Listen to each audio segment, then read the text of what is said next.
Hey guys, so today we are in Luke 22, verse 60, and we jump in with all this craziness of Jesus' crucifixion.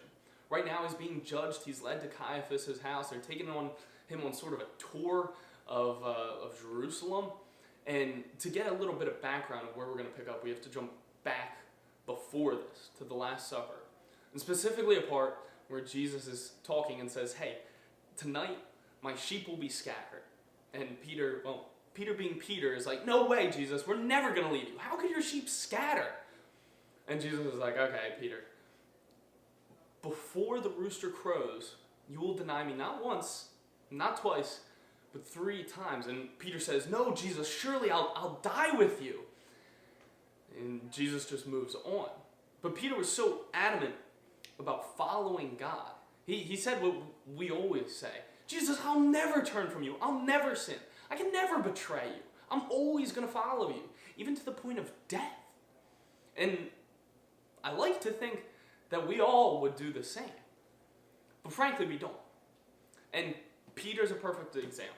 He gets to follow Jesus' earthly ministry while Jesus is actually walking around. I mean, how amazing can that be? Could you imagine walking with Jesus? He had first-hand, contact with Jesus. He was like Jesus' buddy, asking to go to dinner and stuff. Like, hey, we're going to go fishing today. Jesus is coming, Savior of the world. It's crazy. Peter was right there in all of it. So how could he deny Jesus? Well, we pick up, and in Luke 22, verse 60, it says, but Peter said to the man, this is after the, frankly, third denial, but Peter said, man, I don't know what you were talking about. And immediately while he was speaking, the rooster crowed. So right before that, a man just says, hey, you're the Galilean, you're the friend of Jesus, I know you. And Peter denies him. He's like, man, I don't know this guy. I don't know him. I'm not a part of him. I'm not associated with him. All right, I don't run with him. I don't do his stuff. He actually swears off Jesus. He says, I don't know him. And immediately the rooster crowed. And Luke follows up in 61 by saying, at that moment, the Lord turned and looked at Peter. And suddenly the Lord's words flashed through Peter's mind. Before the rooster crows tomorrow morning, you will deny me 3 times that you even know me. And Peter left the courtyard, weeping bitterly. And now I can't imagine what that feels like. For us Christians out there, we don't see Jesus eye to eye when we sin, when we deny him. And we always think, if there was a point where someone was putting a gun to me, I'd say I'm a Jesus follower. And yeah, that actually might be easier in some sort of way than when you're tempted just to look at something on your phone late at night. Or when that person says something to you and you feel this anger and you just want to lash out. That's a little bit easier to fall into and to betray God and Jesus and sin than it is if, it was life or death. So we don't see Jesus eye to eye.